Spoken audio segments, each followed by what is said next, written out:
નમસ્કાર વિદ્યાર્થી મિત્રો, આજે આપણે આ બ્લોકની અંદર પાયાનું ગણિત એટલે કે એકડે એકથી ગણિતનો અભ્યાસ કરવાનો છે. જે વિદ્યાર્થીઓને ગણિતમાં માર્ક્સ ઓછા આવે છે અને ગણિત જે લોકોને અઘરું લાગે છે તેના માટે આ ખાસ તક છે. આની અંદર આપણે એકડે એકથી ગણિત યાને કે પાયાનું ગણિત આપણે પાયો ત્યાં સુધી ખોદવાનો છે કે જ્યાં સુધી એનો અંત ન આવે. એટલે આપણે ગણિત અહીંયા 0 થી લઈ અને એના અંત સુધી જવાનું છે. એટલે આની અંદર આપણે ટોટલ 40 ટોપિક વિશે જોવાનું છે. તો એમાંથી આજે આપણે પહેલા ટોપિક વિશે અભ્યાસ કરશું. હવે ધોરણ 8 થી માંડી અને કોલેજ કરતા વિદ્યાર્થીઓ માટે પણ આ ટોપિક કામના છે. આમાં જે 40 ટોપિક ભણાવવામાં આવશે તે ટોપિક દરેક વિદ્યાર્થીને ઉપયોગમાં આવે એમ છે.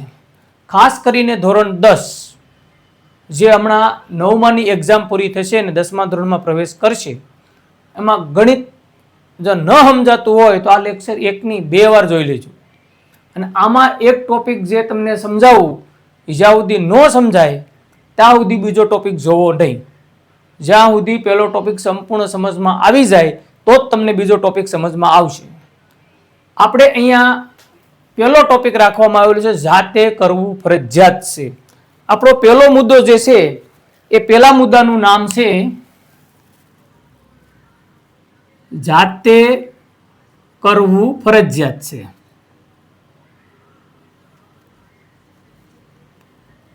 આ આપણો પહેલો ટોપિક છે. આમાં મેં એમ કીધું છે કે જાતે કરવું ફરજિયાત છે. તમે વિચારતા છો કે આ મને આ સર તો શું શીખવાડે છે, હમણાં કહે છે કે તમને 0 થી ચાલુ, આપણે 0 થી ચાલુ કરવાનું છે. પણ આ જે મેં લખ્યું છે ને જાતે કરવું ફરજિયાત છે એ શું છે તમે જોજો. તો એમાંનો પહેલો મુદ્દો છે ઘડિયા. મેં જાતે કરવું ફરજિયાત છે એ માટે લખ્યું છે કે આમાં ઘડિયા આવશે. જો ઘડિયા હું તમને શીખવાડવા નહીં આવી શકું, આ તમારે જાતે જ કરવા પડશે. હવે ઘડિયા કેટલા કરવા પડશે તો એની વાત કરીએ તો ઈ છે તમારે 1 થી 20 ઘડિયા. કેટલા કરવાના છે? 1 થી 20 ઘડિયા. પછી બીજો ટોપિક આપણો આવે છે વર્ગ. શું આવે છે? વર્ગ. હવે વર્ગની અંદર આપણે શું કરવાનું આવે છે? તો વર્ગ કેટલા કરવા? તો વર્ગ તમારે કરવાના છે એ પણ 1 થી 20. કેટલા કરવાના છે? 1 થી 20. હવે 1 થી 20 માં તમારે સમજો કે વર્ગ કઈ રીતે, તો 1 ગુણ્યા 1 એટલે 1 નો વર્ગ 1. પછી 2 ગુણ્યા 2, 2 નો વર્ગ 4.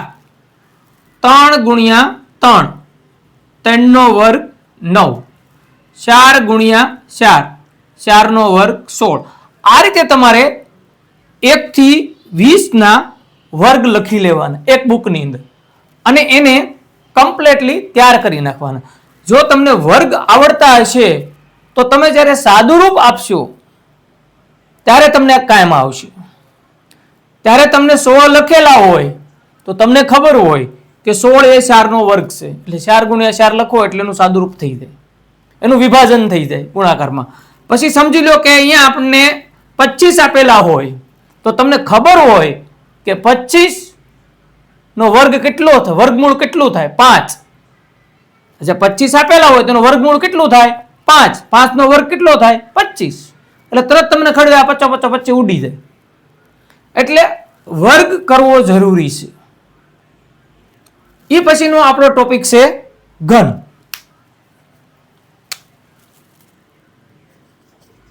ઘન. હવે ઘનની અંદર શું આવશે? જેમ વર્ગની અંદર 1 ગુણ્યા 1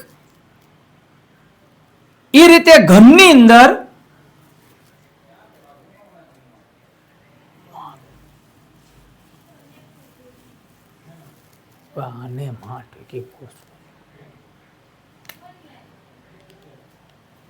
જો 1 ઇન્ટુ 1 ઇન્ટુ 1 બરાબર 1. 2 ઇન્ટુ 2 ઇન્ટુ 2, 2 દુને 4, 4 દુને 8.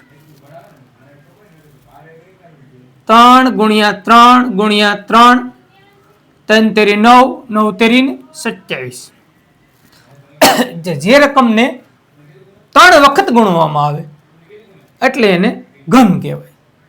જે રકમને 2 વખત ગુણવામાં આવે એટલે એને વર્ગ કહેવાય.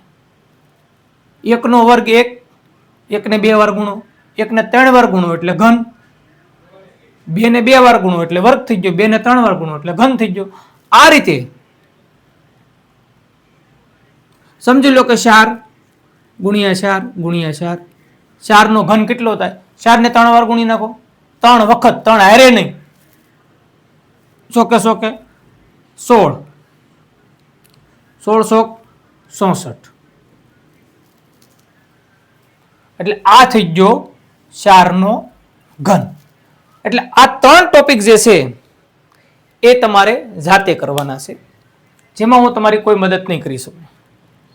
કારણ કે અમે તમને બતાવી દીધું કે ઘન કેવી રીતે મેળવવો, વર્ગ કેવી રીતે મેળવવો. અને ઘડિયા તો તમને ખબર જ હોય, ઘડિયા ગમે ત્યાંથી લઈ લેવાના કોષ્ટકમાંથી અને 1 થી 20 ઘડિયા પાકા કરી નાખવાના. પછી તમારે એ રીતે વર્ગ લખી નાખવાના. એવા તો આવડે ને 2 ગુણ્યા 2, 3 ગુણ્યા 3, ને 4 ગુણ્યા 4, ને 5 ગુણ્યા 5, ને 6 ગુણ્યા 6, એવું તો આવડતું હોય ને. હા, તો એ રીતે 1 થી 20 ના વર્ગ લખી નાખવાના અને એને પાકા કરી નાખવાના. એ રીતે ઘન લખી નાખવાના. પછી તમારે એના ઘન પાકા કરી નાખવાના. આ 3 વસ્તુ જે છે ને એ તમારે જાતે કરવાની છે, ઈમાનદારીથી. તમે તમારી જાત સાથે ઈમાનદાર રહેજો અને આ 3 વસ્તુ કમ્પ્લીટ કરજો. પછી મારો લેક્ચર આગળ જોજો. કારણ કે આ 3 વસ્તુ નહીં આવડે તો આગળ કંઈ ખબર નહીં પડે. આ બહુ ઇમ્પોર્ટન્ટ વસ્તુ છે. ઘણા એમ લાગતું હું સાહેબ થોડો કઈ ઘડિયા પાકા કરું. અરે ભાઈ, ઘડિયા પાકા નહીં કરી તો ગણિતમાં કાંઈ નહીં આવડે. 0, શૂન્ય, તમારી વેલ્યુ શૂન્ય થઈ જાય. એટલે આ જરૂરી છે મિત્રો. 1 થી 20 ઘડિયા, 1 થી 20 વર્ગ, અને આ સોરી તમને મેં કહેવાનું ભૂલાઈ ગયું, આમાં તમારે કરવાના છે 1 થી 15. તમારે આગળ કરવા જ કરી શકો, 20 સુધી, 25 સુધી, અનંત સુધી આવે. પણ એટલું બધું લાંબુ આપણે કરવાનું નથી. પણ તમને 1 થી 15 ના ઘન તો આવડવા જરૂરી છે. પછી 1 થી 20 ના વર્ગ આવડવા જરૂરી છે. વધારે પડતા આ આવે, સાદુરૂપ આપો ગમે તે દાખલાની અંદર આ વસ્તુ વધારે આવે. ડિફિકલ્ટ દાખલાની અંદર વળી કદાચ 16 નો, 17 નો, 19 નો એવો બધો ઘન આવતો હોય, પણ વધારે પડતા આ આવે. એટલે 1 થી 15 આવડવા જરૂરી છે, 1 થી 20 આવડવા જરૂરી છે, અને 1 થી 20 ના ઘડિયા આવડવા જરૂરી છે. એટલી વસ્તુ કર્યા પછી હવે આપણે આપણા બીજા ટોપિકની વાત કરશું. આ આપણો પહેલો ટોપિક હતો, જાતે કરવું ફરજિયાત છે. એટલે આ તમારે જાતે જ કરવાનું છે. આમાં કોઈ બાંધછોડ નહીં ચાલે, તમારે કરવું જ પડશે. જો તમારે ગણિત કડકડાટ શીખવું હોય, સારા માર્ક્સ મેળવવા હોય, એવું જરૂર નથી કે 10મામાં જ પૂછાય. આ 11મામાં આવે, 12મામાં આવે, કોલેજમાં આવે, ડોક્ટરનો અભ્યાસ કરતો એ નહીં આવે, એન્જિનિયરિંગનો અભ્યાસ કરતો એ નહીં આવે. આ વસ્તુ બધી આવે. એટલે આ દિલથી પોતાની જાત પર વિશ્વાસ રાખીને પોતાની જાત સાથે ઈમાનદારી રાખજો અને ઘડિયા વર્ગમૂળ ને ઘનમૂળ પાકા કરી નાખજો. નોટ લ્યો, એમાં લખી નાખો કે મારે આ ઘડિયા પાકા કરવા જ છે, એટલે થઈ જશે. હવે આપણે બીજા ટોપિકની વાત કરીશું, સંખ્યા.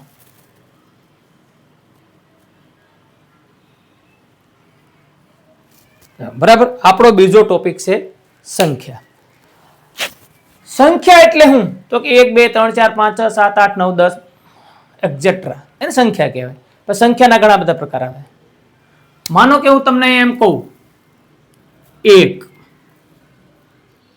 5 8 17 2001 3000, હાલો 319, એક્ઝેક્ટ કોઈ પણ રકમ લઈ શકો તમે. આવી સંખ્યા આવે અને આવી પણ આવે. 1/2, 3/5, 7/3, આવી સંખ્યા પણ આવે. ઘણી સંખ્યા આવી આવે. 3 1/2, 5 1/4, સ 1/8 આવી પણ સંખ્યા આવે. રેડી? અને ઘણી આવી પણ સંખ્યા આવે 17.03, 20.04. હવે આવી સંખ્યા પણ આવે. હવે આ બધી જે સંખ્યાઓ જે છે ને એમાં એટલી જે સંખ્યા છે ને આ જે કોરી સંખ્યા છે કે જેમાં કઈ ફક્ત આમ કઈ કોરી સંખ્યા માખણ જેવી, તો એ બધી સંખ્યાને શું કહેવાય? પૂર્ણ સંખ્યા. આ પૂરી સંખ્યા છે. બરાબર? અને હવે અહીંયા જુઓ 1/2, 3/5, 7/3. આ જે સંખ્યાઓ છે અને આ જે સંખ્યાઓ છે એ અપૂર્ણાંકમાં આવશે. આ બે અપૂર્ણાંકમાં આવશે, પણ આ બેમાં ફરક છે. જો આ 3 1/2 છે, આ ખાલી 1/2 છે, કે જેમાં આને આપણે શું કહીએ છીએ? અંશ. આને આપણે શું કહીએ છીએ? છેદ. કે જે અંશ અને છેદ સ્વરૂપમાં સંખ્યા આવે એને સાદો અપૂર્ણાંક કહેવાય.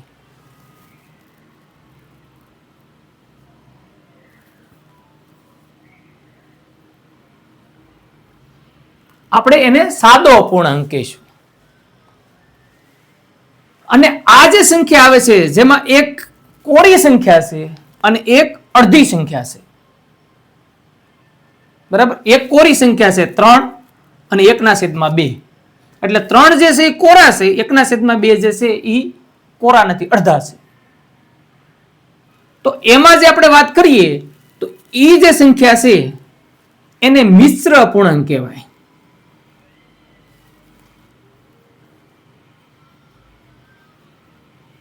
કેવી કહેવાય?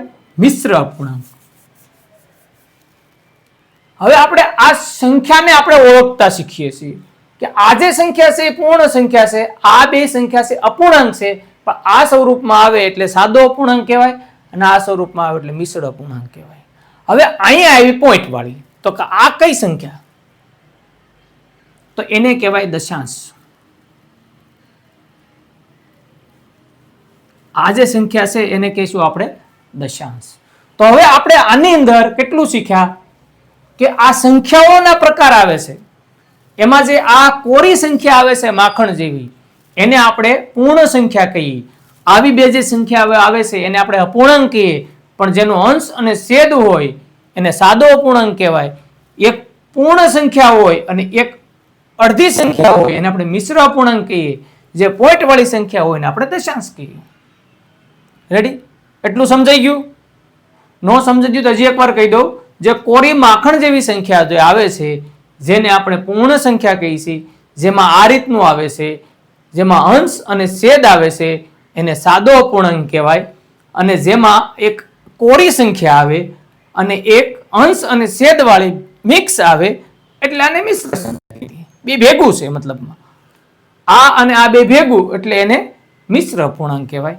અને આને કહેવાય દશાંશ, પોઈન્ટ વાળી સંખ્યા, જેને આપણે દશાંશ અપૂર્ણાંક કહીએ. તો આ રીતે આપણે સંખ્યાઓનો ભાગ જોયો. દાખલામાં ઘણીવાર આવે તો આપણે ખબર પડવી જોઈએ કે આ સાદો પૂર્ણાંક છે, મિશ્ર અપૂર્ણાંક છે, પૂર્ણ સંખ્યા છે કે દશાંશ વાળી સંખ્યા છે. બરાબર? એટલું સમજાઈ ગયું? આ ટોપિક યાદ રાખજો. અહીંયા 5 લખ્યા હોય, માનો કે હું મોત આવ્યો, આ 5 છે, તો એને હું હવે આની નિશાની કઈ છે હંમેશા યાદ રાખજો. 5 ની આગળ કાંઈ પણ ન હોય તો હંમેશા પ્લસ હોય. કોઈ પણ સંખ્યાની આગળ કોઈ નિશાની ન હોય તો એની આગળ હંમેશા પ્લસ હોય. હું અને +5 લખું કે 5 લખું કોઈ ફરક પડે નહીં. સમજાઈ ગયું? આ યાદ રાખજો, મગજમાં બેહાડી દેજો. ઘણી વાર આમ લખ્યું -5, માઇનસ લખવું પડે, પણ બધી સંખ્યાની આગળ હંમેશા પ્લસ હોય, પણ લખતા નથી. એટલે આપણે સમજી જવાનું પ્લસ જ હોય. રેડી? સમજાઈ ગયું? આ વસ્તુ મગજમાં રાખજો. હવે આના છેદમાં 1 લખું ને તો આ સંખ્યાની વેલ્યુ બદલતી નથી. રેડી? બાકીનું આગળ ઘણું બધું શીખવાનું છે, આપણે આગળ જોશું. અત્યારે આ વસ્તુ મગજમાં રાખજો, બરાબર? ટોપિક આપણો છે દશાંશ સંખ્યાને અપૂર્ણાંક સંખ્યામાં ફેરવું. જો આનો મતલબ શું થાય? દશાંશ સંખ્યાઓને અપૂર્ણાંક સંખ્યાઓમાં ફેરવું. મેં આગળ તમને સંખ્યાઓ વિશે સમજાવ્યું કે પૂર્ણ સંખ્યા કોને કહેવાય, અપૂર્ણાંક સંખ્યા કોને કહેવાય, આવું બધું મેં તમને આગળ સમજાવ્યું. મિશ્ર અપૂર્ણાંક એમ આપણે હવે દશાંશ સંખ્યાઓ જે છે એને આપણે અપૂર્ણાંક સંખ્યામાં ફેરવવાની છે. તો જો આપણે એક ઉદાહરણ લઈએ.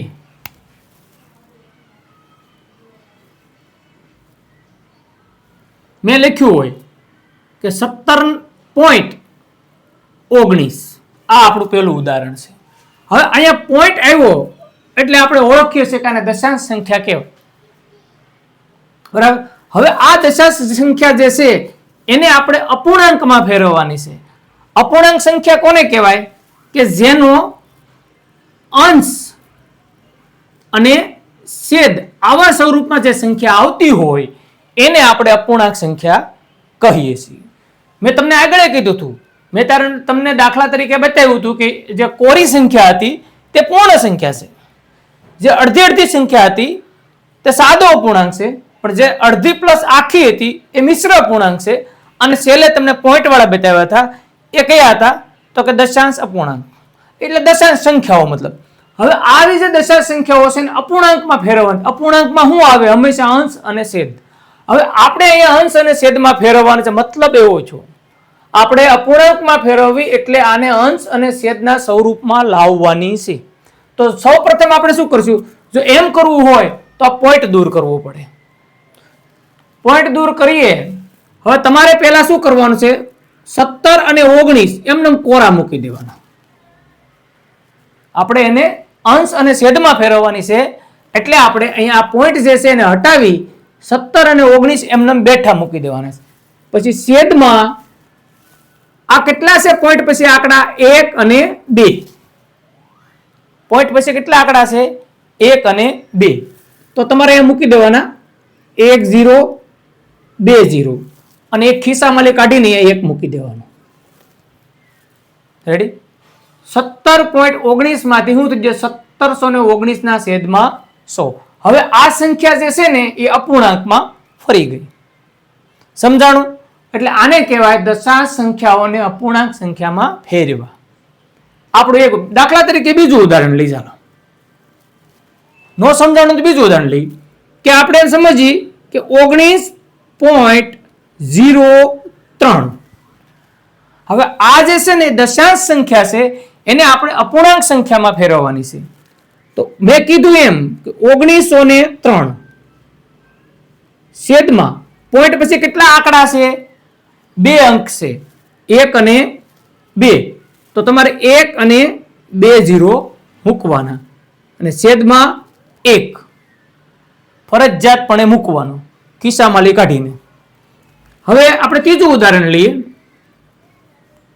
કે 1.003 તો તમને એક જ વસ્તુ યાદ રાખવાનું, પોઈન્ટ પહેલા કાઢી નાખવાનું.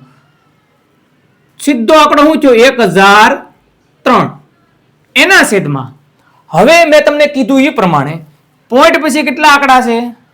તો 1 2 અને 3. તો તમારે 3 શૂન્ય મૂકવાના. 1 2 3 અને ખિસ્સામાંથી 1. હજી એક દાખલો જોઈએ આપણે. 0.007 હવે આને આપણે દશાંશ અપૂર્ણાંકમાંથી દશાંશ સંખ્યામાંથી અપૂર્ણાંક સંખ્યામાં આપણે ફેરવવાની હોય તો શું કરવાનું છે? પોઈન્ટ દૂર કરવાનું. એટલે 0.007 છેદમાં પોઈન્ટ અહીંયા છે એટલે આંકડા પછીના ગણવાના 1, 2 અને 3. એટલે 1, 2, 3 ઉપરથી ઉતરો, મતલબ આપણે ખિસ્સાનો 1 મૂકી દેવાનો. આપણે કેમ લખી શકીએ? 7/1000. તો આ રીતે તમારે દશાંશ સંખ્યાઓને અપૂર્ણાંક સંખ્યામાં ફેરવવાના. સમજાઈ ગયું? હવે એક દાખલો હું તમને બતાવું કે માનો કે આને કાઢી નાખું.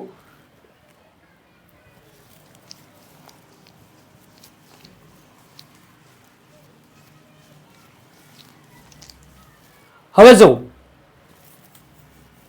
કે આમ આપ્યું હોય 19.1700. રેડી? હવે આને આપણે દશાંશ સંખ્યામાંથી અપૂર્ણાંક સંખ્યામાં ફેરવવા જઈએ એટલે મેં તમને કીધું એમ કે પહેલા 19.1700 મૂકી જ દેવાના આંખ વીસીને. પછી તમારે ગણતરી ક્યાં કરવાની? પોઈન્ટ પછીના આંકડાની. હવે એવું તો ગણતા આવડે ને યાર, 1, 2, 3, 4 4 મીંડા મૂકી જો. એક તો આપણે મૂકવાનો છે ઘરનો ખિસ્સામાંથી. હવે આમાં તમે શું કરશો? તો આ 0, આ 0, આ 0, આ 0 ઉડી જશે. હવે વચ્ચે કેટલા? 1917/100. રેડી? હવે તમને સમજાણું? મેં અહીંયા 2 0 શું કરવાનું મૂક્યા? જો આ 1917 જ છે. આમ 2 0 મેં ઈ માટે મૂક્યા કે તમે આની પાછળ ગમે એટલા 0 મૂકશો ને એની વેલ્યુ 1917 જ રહેશે. પણ 0 હોય તો, નક્કર નહીં. અહીંયા હું કદાચ હજી 4 0 મૂક્યા હોત તો જવાબ 1917/100 જ આવત. એટલે કે પાછળ ગમે એટલા શૂન્ય આવે, ફક્ત શૂન્ય, તો એની વેલ્યુ આગળની સંખ્યા જ રહેશે. જેમ કે 1917. તમે આમાં કદાચ 5 0 મૂકશો ને તો સેલે બધા ઉડી જાય અને 1917 જ આવશે. એટલે આ વસ્તુ મગજમાં બેહાડજો. ઘણીવાર તમને એક્ઝામમાં કન્ફ્યુઝ કરવા માટે આવી વસ્તુ મૂકી. પછી એક વસ્તુ બીજું તમને કહું. આ દાખલો આપણે એમને રાખીએ 19.1700 આવી રીતની મેં રકમ આપીશ તમને. હવે એની અંદર તમારે તમારા જેમ મેં તમને શીખવાડ્યું એ પ્રમાણે બેઠી રકમ મૂકતી શીખી દેવાનું. આ આપણે મૂકી દીધી છેદમાં. હવે તમને શીખવાડ્યું છે પોઈન્ટ પછી કેટલા આંકડા છે તો તમને ગણતા તો આવડે. પોઈન્ટ 1, 2, 3, 4, 5 એટલે તમારે 5 શૂન્ય મૂકી દેવાના. 5 આગળ 1.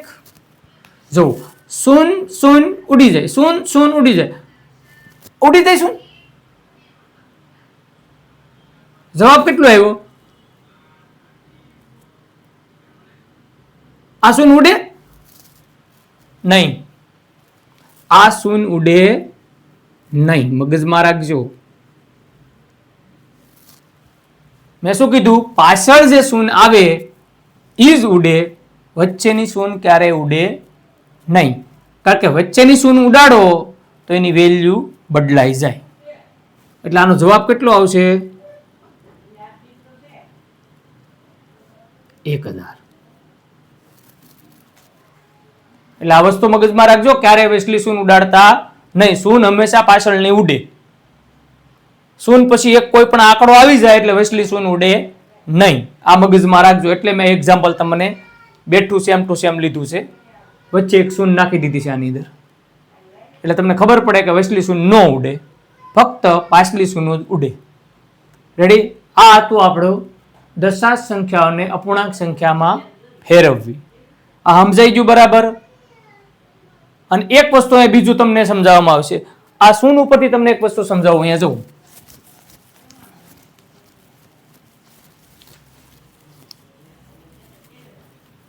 માનો કે આ 8 છે, એની આગળ પ્લસ હોય તો મેં તમને શીખવાડ્યું છે આગળ. એના છેદમાં 1 હોય એ પણ શીખવાડ્યું છે કે આને આગળ પ્લસ લખો તો વેલ્યુ 8 જ રહી, આના છેદમાં 1 લખો તો વેલ્યુ 8 જ રહી. માનો કે 8 છે, એની આગળ હું ગમે એટલા 0 મૂકું, રાઈટ, એની વેલ્યુ કેટલી રહે 8. પણ જો 8 ની પાછળ 0 મૂકું તો એની વેલ્યુ 800 થઈ જાય. એટલે અહીંયા એક વસ્તુ મગજમાં બેસો ને આ બાજુ તમે ગમે એટલા 0 મૂકશો 8 ની વેલ્યુ બદલશે નહીં. એટલે તમે અહીંયા ગમે એટલા મન પડેલા 0 મૂકી શકો, પણ અહીંયા મૂકી શકો નહીં. અગર અહીંયા તમારે મૂકવા હોય તો તમારે શું કરવું પડે? પોઈન્ટ કરવો પડે. શું કરવું પડે? પોઈન્ટ. અને પછી તમે પાછળ ગમે એટલા 0 મૂકો, એની વેલ્યુ બદલતી નથી, એની વેલ્યુ 8 ની 8 જ રહી. એટલે હવે તમને સમજણ પડી? ગમે એટલા પાછળ પોઈન્ટ પછી 0 ચડાવો ને તો એની વેલ્યુ બદલતી નથી. અને અહીંયા તમે ગમે એટલા 0 ચડાવો ને તો પણ એની વેલ્યુ બદલતી નથી. પણ ધ્યાન રાખવાનું કે પોઈન્ટ કરવો જરૂરી છે. જો પોઈન્ટ ન હોય તો 800 ના સીધા કેટલા થઈ જાય? 80,000. આપણે કોઈક 800 માંગતા હોય અને આપણે 80,000 દેવાનું કહે તો આપણે આપીએ નહીં. વેલ્યુ એની હંમેશા પોઈન્ટ પછી હોવી જોઈએ, વેલ્યુ બદલાઈ જાય. એટલે આ વસ્તુ મગજમાં રાખજો કે પોઈન્ટ પછી તમે ગમે એટલા 0 મૂકો આની વેલ્યુ બદલતી નથી, અને અહીંયા આગળ ગમે એટલા 0 મૂકો એની વેલ્યુ બદલતી નથી. એટલે આ વસ્તુ મગજમાં ખાસ બેહાડી દેજો.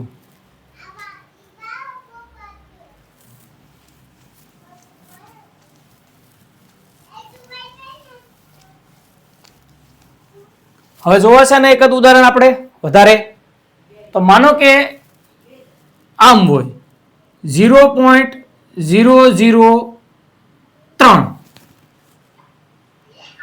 બરાબર. તો આપણે કીધું એ પ્રમાણે કે અહીંયા 0.003 છેદમાં પોઈન્ટ પછી એક તો મૂકી જ દેવાનું, કોઈ નહીં પૂછવાનું. 1, 2 અને 3, 1, 2 અને 3. આનો જવાબ કેટલો? 3/1000. રેડી? એટલું વસ્તુ તમારે ખાસ કરીને મગજમાં બેહાડી દેવાનું. આ ટોપિક હતો દશાંશ સંખ્યાઓને અપૂર્ણાંક સંખ્યામાં ફેરવવી. હવે આપણે આગળનો ટોપિક નંબર 4, એમાં આપણે ઉલટી પ્રક્રિયા કરવાની છે. હવે આપણે ટોપિક ઊંધો કરી નાખવાનો છે. અપૂર્ણાંક સંખ્યાને દશાંશ સંખ્યામાં ફેરવું.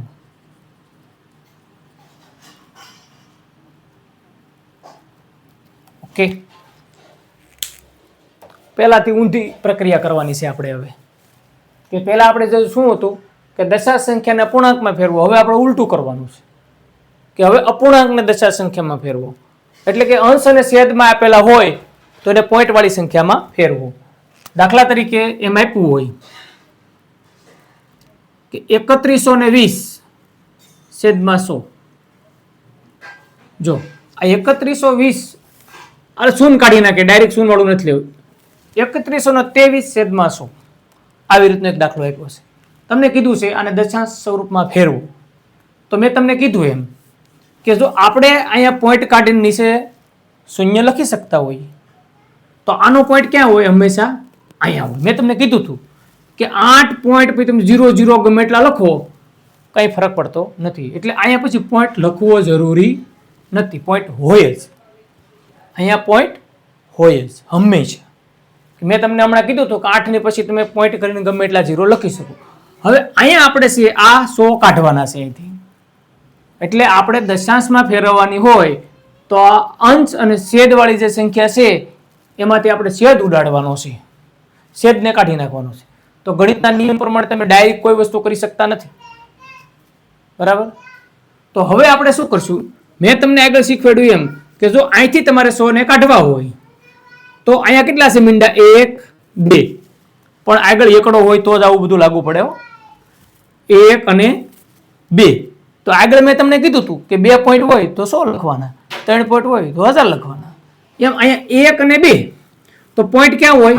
હંમેશા અહીંયા. તો 1 અને 2 31.23. બરાબર. ઉલટી પ્રક્રિયા, પહેલામાં આપણે પોઈન્ટ પછી આંકડા ગણતા હતા, હવે પોઈન્ટ પહેલાના આંકડા ગણીને પોઈન્ટ મૂકવાનો. રેડી. પહેલામાં શું કરતા હતા કે પોઈન્ટ પછીના કેટલા આંકડા હતા 1 2 3 એમ ગણીને આપણે એકની પાછળ એટલા શૂન્ય મૂકી દેતા. હવે આપણે એકની પાછળ કેટલા શૂન્ય છે 2, તો એ પાછળથી ગણવાના આવે, પોઈન્ટ પછી આગળ જવાનું 1 અને 2 એટલે 31.3. સમજાઈ ગયું. હવે પછી દાખલા તરીકે બીજું ઉદાહરણ લઈએ કે 1780 17,801 આ એક સંખ્યા છે, એના છેદમાં 1000 છે. કેટલા? 17,801 એના છેદમાં 1000 છે. તો જો મહેરબાની કરીને શૂન્ય શૂન્ય નહીં ઉડાડતા. શૂન્ય ક્યારે ઉડે? છેલ્લે હોય તો. વસલી શૂન્ય ક્યારે ઉડે નહીં. આ મગજમાં બેહાડી દીધું. હવે જુઓ તમે, આની અંદર મેં તમને શીખવાડ્યું એમ એકડા પછી કેટલા ઝીરો છે? 1 2 અને 3. તો પોઈન્ટ હંમેશા ક્યાં હોય? અહીંયા. તો પછી કાઢવા ત્રણ આંકડા 1 2 અને 3. પોઈન્ટ ક્યાં આવ્યો? અહીંયા. 17.801. રેડી. 17.801. હવે આપણે એક બીજું ઉદાહરણ લઈએ, વધારે એકાદ ઉદાહરણ લઈએ. સમજો કે 2190 છેદમાં 10. બરાબર. આવું લઈએ. તો શું મેં તમને કીધું એમ એક પછી કેટલા ઝીરો છે એ જ મગજમાં બેહાડી ગયું. 1 તો ઉપર પોઈન્ટ ક્યાં હંમેશા હોય? અહીંયા. એક પાછળ આવો, આગળ આવો 1. રેડી. 219.0. મેં તમને હમણાં સમજાવ્યું હતું કે પોઈન્ટ પછી 0 હોય તો એની વેલ્યુ કેટલી થાય? 219. ડાયરેક્ટ કરો તો પણ ચાલે, પાછળના 0 ઉડે એટલે સીધા 219 આવી જાય. આપણી મેથડ પ્રમાણે આ રીતે થાય. એક હજી ઉદાહરણ લઈએ. આ પહેલું, આ બીજું, આ ત્રીજું. આપણે ચોથું ઉદાહરણ લઈએ. હવે આપણે લઈએ 1,0,0,1,0,0,3 છેદમાં 1 2 3 4 એટલા શૂન્ય લઈએ. તમારે એક જ વસ્તુ મગજમાં રાખવાની કે આપણે શું શીખવાડ્યું? એક પછી કેટલા ઝીરો છે? 4. અહીંથી ગણો 1 2 3 અને 4. મતલબ અહીંયા પોઈન્ટ આવશે 10.0103. આ આન્સર. એ જ વસ્તુ મગજમાં બેહાડી દેવાની. એક પછી કેટલા ઝીરો છે એ વસ્તુ મગજમાં બેહાડી દેવાની. હવે આપણે એક એવો દાખલો લઈએ કે 102 છેદમાં 1 2 3 4 અને 5 શૂન્ય. જોજો હવે રમત થાય. 102 ના છેદમાં 5 ઝીરો લીધા આપણે. કેટલા લીધા? 5. આપણે 4 લીધા અને હવે 5 એટલે 1 લાખ. મેં તમને શીખવાડ્યું એમ કે ભાઈ અહીંયા કેટલા ઝીરો છે? 1 2 3 4 ને 5. તો તમારે શું કરવાનું? અહીંથી 5 અંક પાછળ આવવાનું એટલે 1 2 અને 3. અહીં તો ડખો છો, ઉપર 3 જ અંક છે. તો 5 અંક કેવી રીતે આવવું? મેં તમને આગળ સમજાવ્યું હતું ને કે ભાઈ તમે 8 ની આગળ ગમે એટલા ઝીરો મૂકી શકો. રાઈટ. 8 ની આગળ તમે ગમે એટલા ઝીરો મૂકી શકો, વેલ્યુ બદલતી નથી. તો એમ તમે અહીંયા પણ ગમે એટલા ઝીરો મૂકી શકો, વેલ્યુ બદલતી નથી. આને શું કરવાનું મીકા? કારણ કે અહીંયા 5 આંકડા છે, 5 શૂન્ય છે, એટલે આપણે 5 રકમ આ બાજુ આવવું પડશે. બરાબર. પોઈન્ટની આ બાજુ. તો આપણી પાસે તો અહીંયા છે જ નહીં, 102 છે. તો તમે અહીંયા શૂન્ય મૂકી શકો. તો તમને ખબર પડે 1 2 3 4 અને 5 એટલે પોઈન્ટ અહીંયા આવશે. એટલે આપણો આન્સર 0.00102. આ વસ્તુ મગજમાં બેહાડી દેજો. એક બીજું ઉદાહરણ લઈએ. 2 ના છેદમાં 100. હાલો તો મેં તમને કીધું જ છે કે ભાઈ જેટલા 0 હોય એટલા પોઈન્ટ પાછળ આવો, 2 પછી પોઈન્ટ હોય. હવે અહીંયા તમે એક જ છે, બીજો પોઈન્ટ તો છે નહીં, એક જ અંક છે, તો તમે આગળ 0 0 0 એડ કરી શકો, જેટલા કરવા એટલા. આપણે કેટલી જરૂર છે? 2 અંકની જરૂર છે, એટલે આપણે લિમિટમાં 0 એડ કરવાના, એવું નહીં કે કીધું એટલે એડ કરતા જ જવાના. હવે જો અહીંયા કેટલા છે? 1 અને 2. તો હવે 1 અને 2 એટલે અહીંયા આપણો આન્સર શું આવ્યો? 0.02. હજી આપણે આ ઉદાહરણ જોઈએ એટલે જે તમને સમજણ થોડીક વધારે પડી જાય.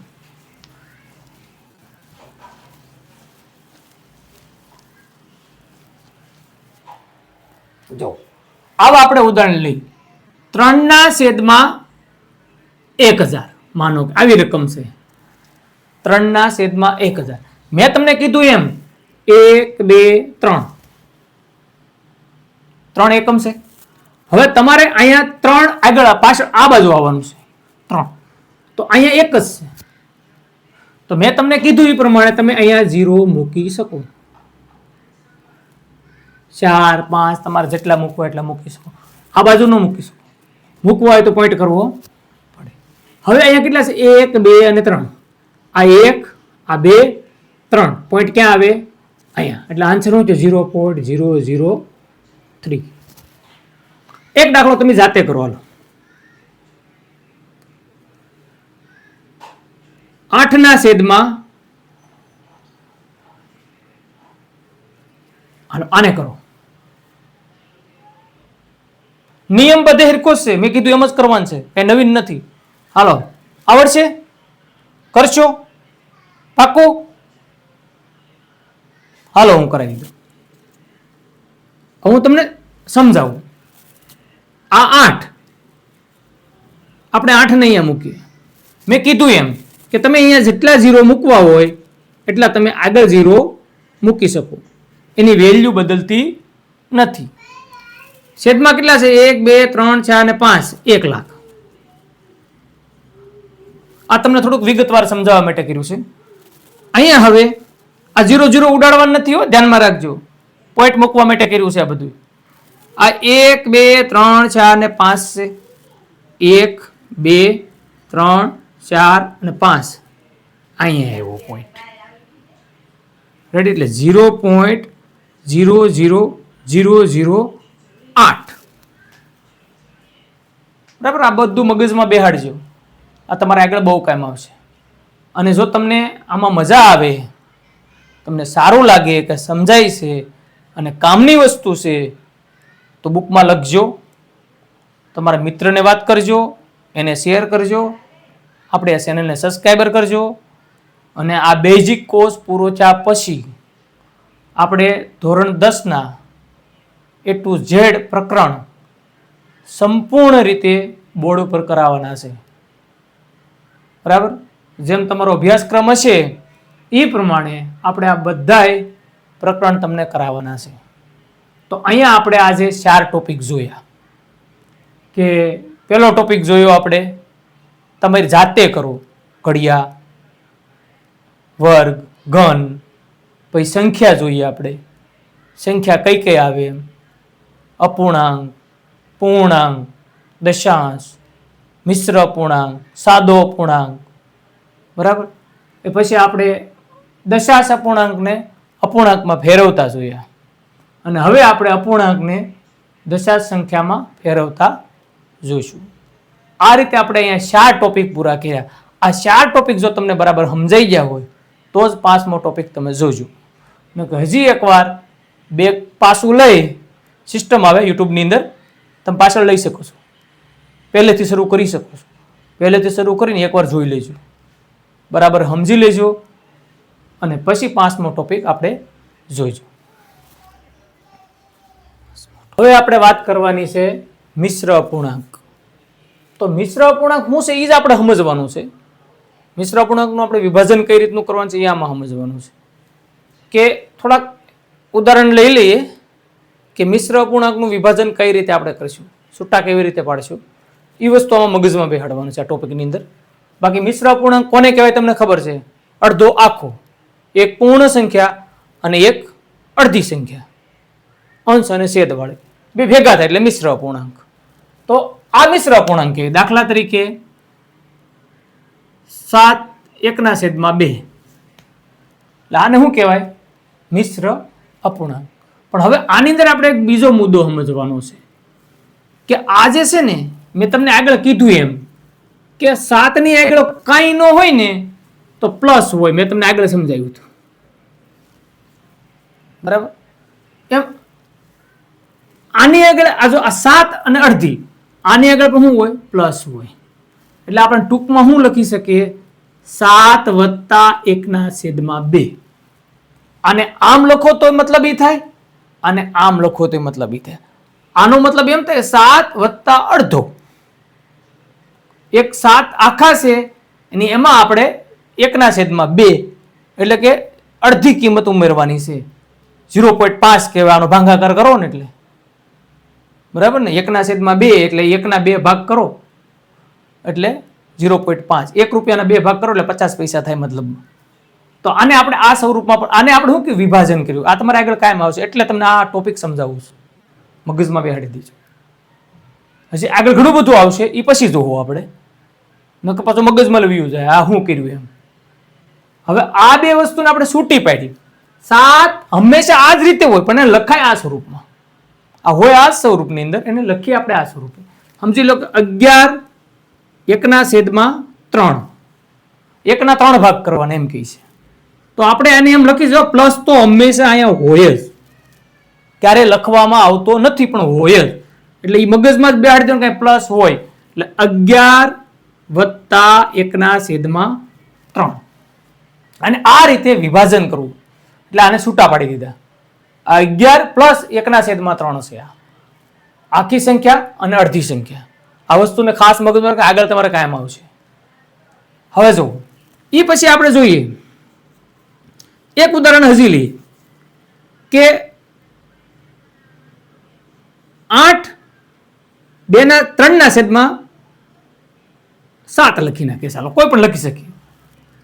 એટલે આને કયા સ્વરૂપમાં લખાય? 8 + 3/7. એટલું જ આમાં સમજવાનું છે. અત્યારે આપણે મિશ્ર અપૂર્ણાંકની અંદર, મિશ્ર અપૂર્ણાંકમાં બીજું કાંઈ નથી આવતું. એટલી વસ્તુ મગજમાં બેહાડવાની કે આ રીતે લખો કે આ રીતે લખો, બેયનો મતલબ એક જ થાય છે. પણ જ્યારે વિભાજન પાડવામાં આવે ને આ રીતનું લખેલું હોય ત્યારે આપણે સમજી જવાનું હોય કે શું કહેવા માંગે છે. તમે આ સંખ્યાને આ સ્વરૂપમાં ફેરવી શકો, આ સંખ્યાને આ સ્વરૂપમાં ફેરવી શકો, બરાબર? તો આપણે હજી એકાદ ઉદાહરણ લઈએ કે 19 3/5. હાલો આનું વિભાજન કરો, છૂટા પાડી જો. તો 19 + 3/5. પછી એકાદું હજી ઉદાહરણ લઈ લો.